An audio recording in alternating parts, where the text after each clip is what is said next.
Masterizer. Sanibona igama le-movie yethu iDiablo kaScott Adkins yango-2025 la siyiqala khona ngeveni elidala elaliye ngasemngceleni waseMexico. Nokuyila amaphoyisa ebhoda athi mayiseli-check-a leyo veni wathola ukuthi i-right base beyidlulisa. Yathi sihamba isikhathi eside yama eceleni komgwaqo wehla udriver wawuvula kwelinye icrate lamaplanga lalilayishwe ngemuva. Phakathi kulelo kesi kwaphuma enye indoda ekuthiwa uChris eyabonga kudriver ngolift amphe wona. Udriver wayephethe uBush etshela uChris ukuthi akakhiphe imali. uChris wathi kudriver ngikhokhile nje before ngigibele. Wathi udriver le mali ongikhokhele yona ekuqaleni yokugibela kodwa lesa ngikukhokhisa yona manje eyokuthi ngikushiye uphila ngingakubulali. uChris wabona seqhamuka indoda yesibili emva kwakhe naye yayiphethe isipaneli esikhulu esiyi-shifting. Waqala lapho ukuthi ayivikele ngoba bebemhlasela ewashawa omabili lamadoda ayem-attack.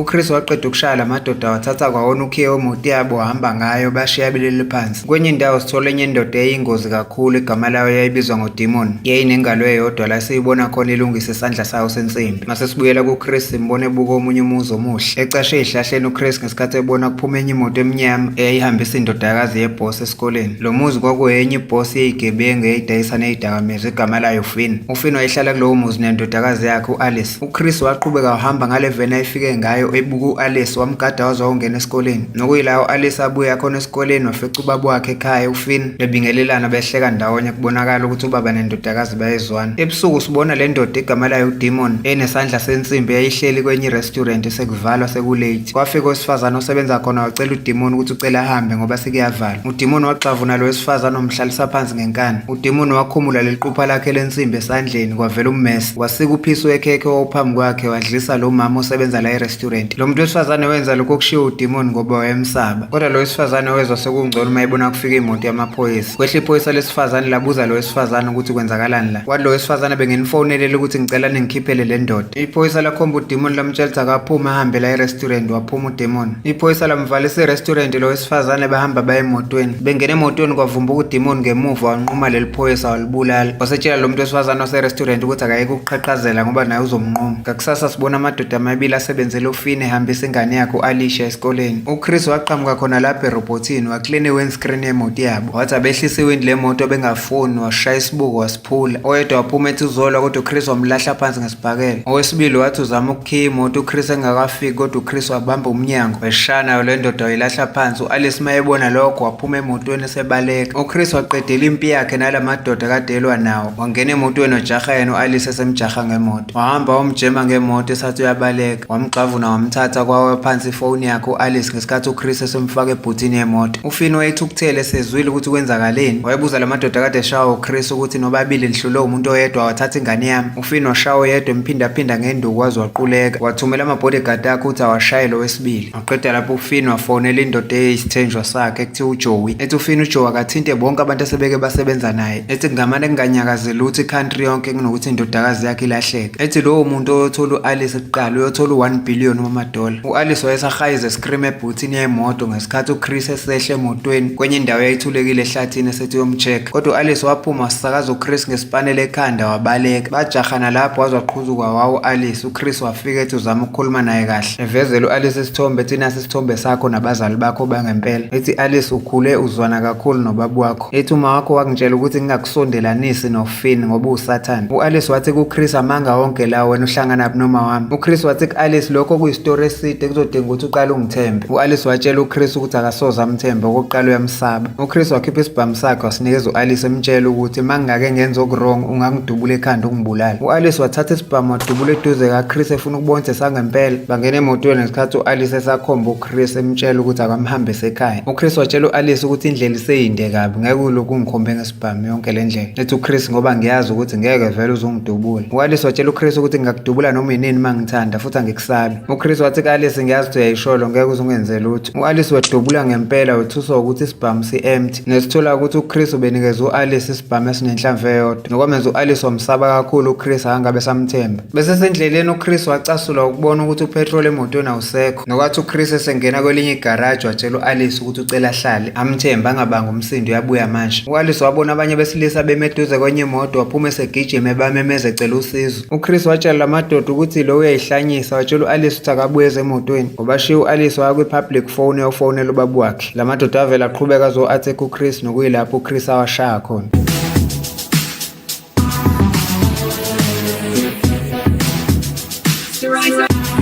Wayengafuni kubulala muntu kodwa wayebashaya nje bashiya bequlekile kanjalo. Nokwathi mayeqeda ngabo waqhubeka eseya ku-Alice umphuca ifoni ngesikhathi uFinn esathi uyayibamba. uFinn wacasulwa kuzwa ivoice yengane yakhe bese iyanyamalala engasayizwanga nokuthi ibithini. uChris wafaka u-Alice ngenkani emotweni wambopha izandla. u-Alice wayesecasukile ekhahlela uChris emtshela ukuthi angamkhahleli. Ethi u-Alice ubani wena ozongitshela ukuthi ngenzeni? Don't kick me. Who are you to tell me what to do?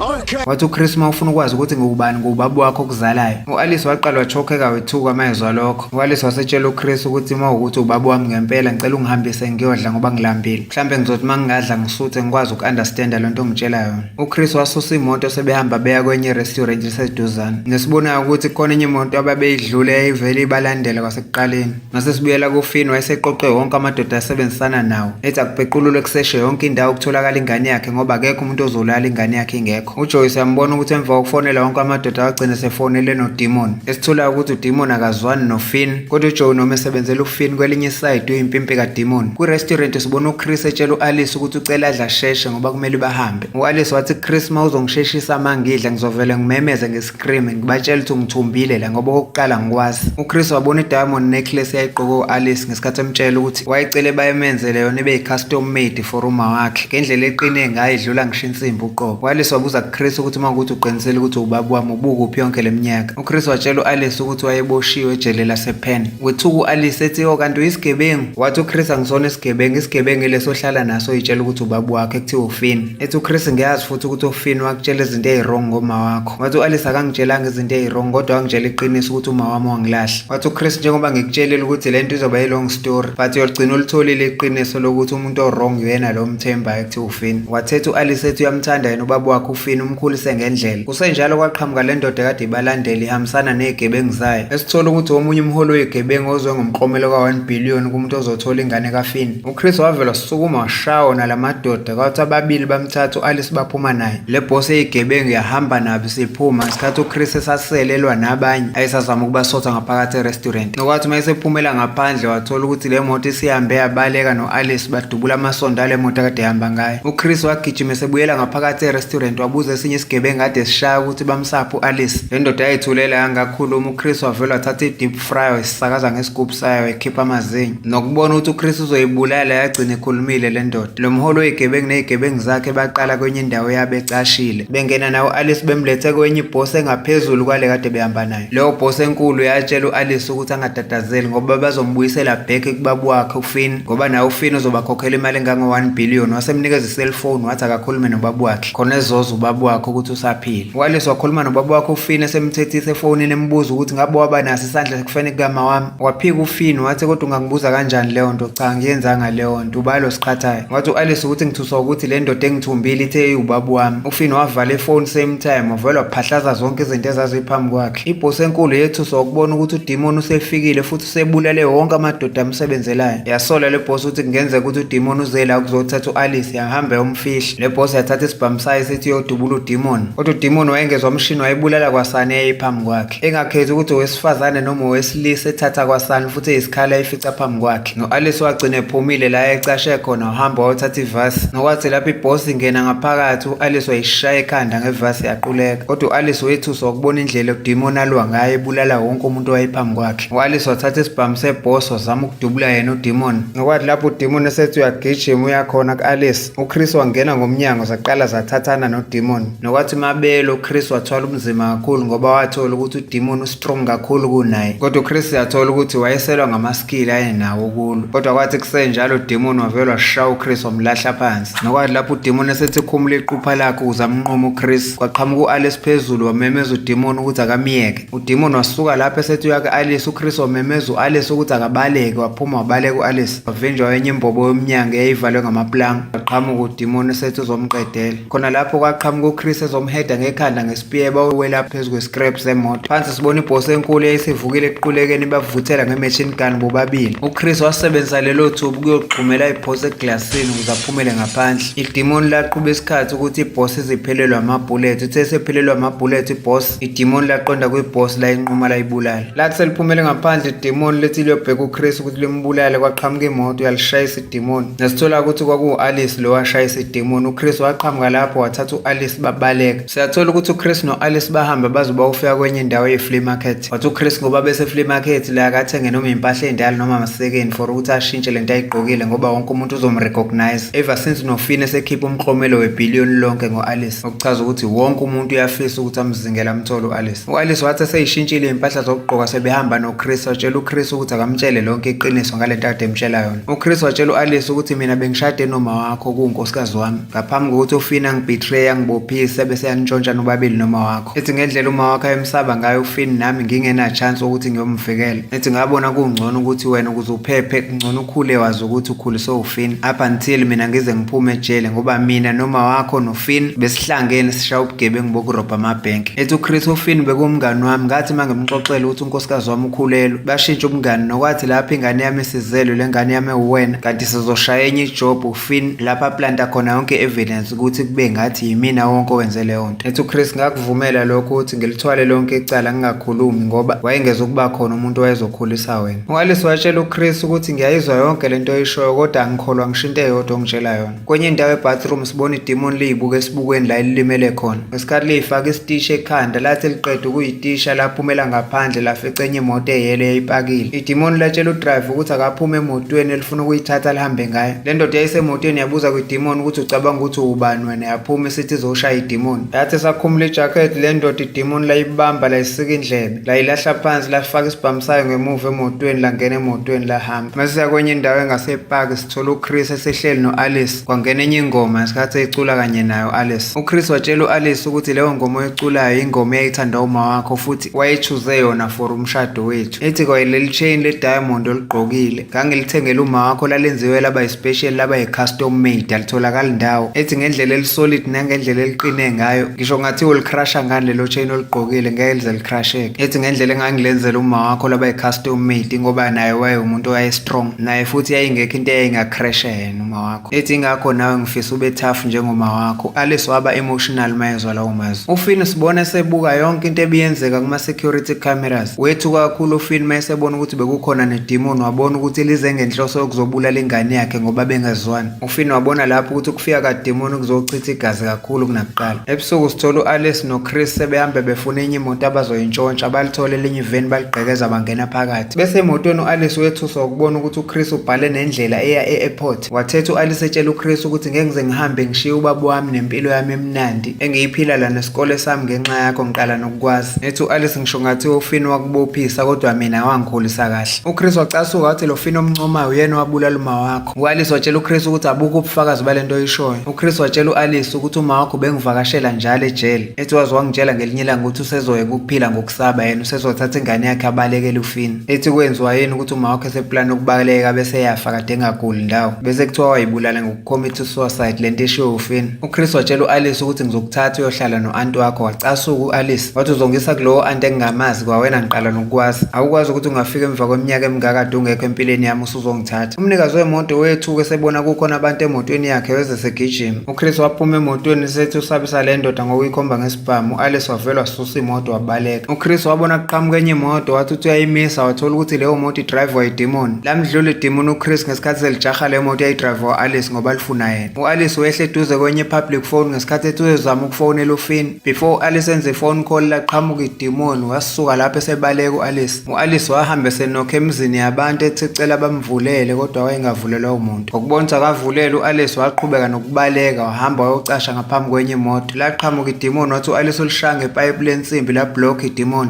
lafaka isandla ephaketheni labuya ne-aphula lanikeza u-Alice lathi akaluma. waliluma lelo aphula kodwa walithimsela ebusweni balo idemon wasuka lapho wabaleka. u-Alice wezwe semenyezwa uChris wathi uyabaleka uya kuChris kanti uzohlangana nedemon uChris. zathathana ngenhlamvu uChris nedemon sebedubulana. u-Alice esitakhe phakathi nendawo seguqe ngamadolo. idemon lahamba layokhomba u-Alice ngesibhamu ekhanda latshela uChris ukuthi uma engabeki phansi isibhamu uChris uzobulala ukuzobulala u-Alice. UChris wenza yonke into eyayishiwo udemon ukuze kuvikeleke u-Alice. Idemon lathatha u-Alice lahamba lambophela emotweni labuya lapho lazobopha uChris. Ngenkathi lisambopha uChris limbuza ukuthi ubani ufunani la. uChris akalitshelanga lutho idemon wavela walithuka u-Alice walitshela idemon ukuthi ubaba wakhe lo. Idemon lethuka lachokheka amalizwi ukuthi u-Alice akuyona ingane kaFinn lavela lashaya kakhulu uChris waquleka. Ngakusasa uChris wavuka eselenge esihlahleni ehengiwe ebhalansiswe yithayi ngaphansi. uChris wabona kuma imoto phambi kwakhe kwehla uFinn. uFinn etshela uChris ukuthi uzomqedela. uChris wabuza kuFinn ukuthi uzomqedela kanjani ngoba uyangidinga ukuthi ngikubuyisele u-Alice back. uFinn watshela uChris ukuthi cha ngikudinga washo wakhahlela lelo thayi waklinyeka kakhulu uChris. uFinn wabuya wathi ama-bodyguard akhe awamsika intamba amsika wawo uChris. wathi mayesukuma uChris washaya uFinn for ukubulala unkosikazi wakhe. ama-bodyguard amshaya uChris amfaka emotweni kaFinn bahamba naye. Besahamba ngemoto uFinn wafonelwa idemon limtshela indawo kumele bahlangane khona. lithi idemon kuFinn lifuna leyo mali ewukhesh eyibhiliyoni lomklomelo. afike la uFinn ashiye leyo mali athatha ingane yakhe. lathi idemon umuntu ekumele umbonge kakhulu uJoey for ukuthi akuhlanganise nami njengoba ukwazile ukuthola ingane yakho. ngezwa lokho wacasuka kakhulu uFinn wavala ifoni ebuka uJoey kabi ukuthi uyena oyinyoka umhlanganisa nedemon. wakhipha isibhamu wamdubula ekhanda wambulala. uChris wabuza kuFinn ukuthi siwubani sona lesa silime ekuthiwa idemon.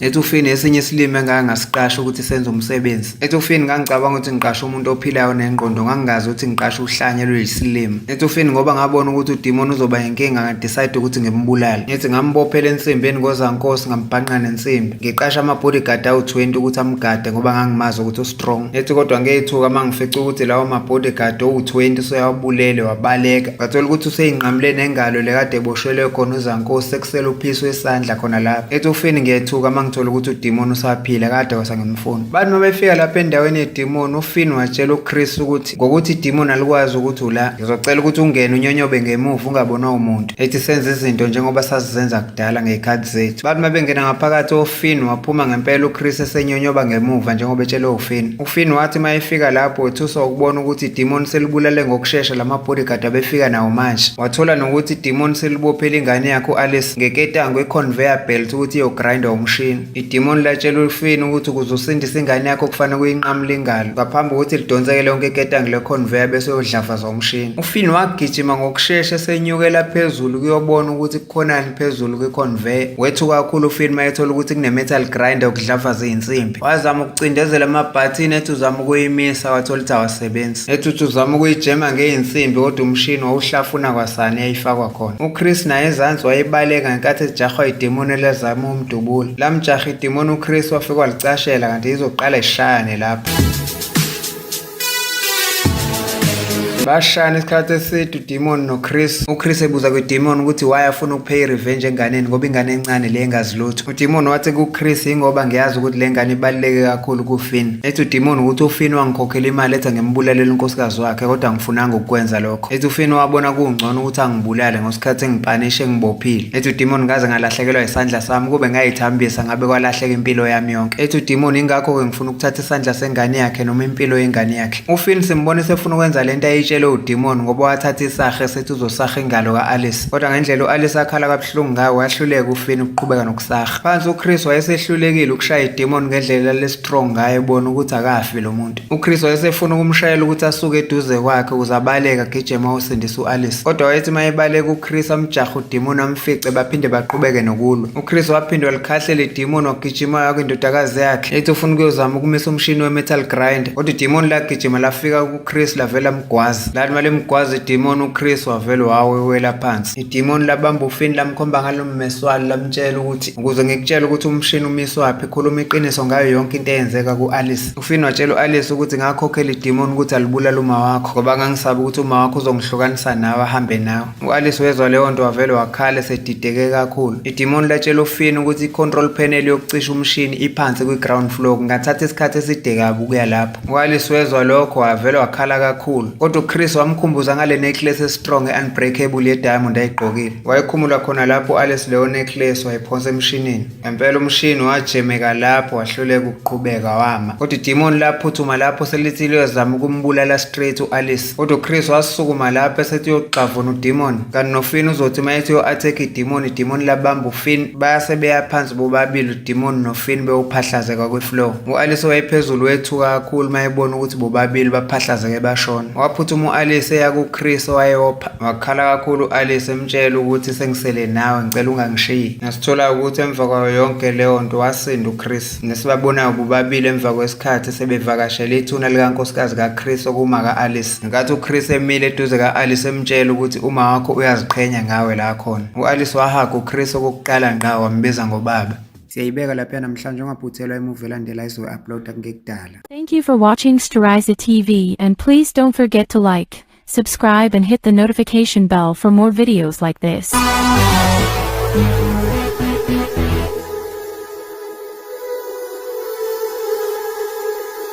Storiza TV.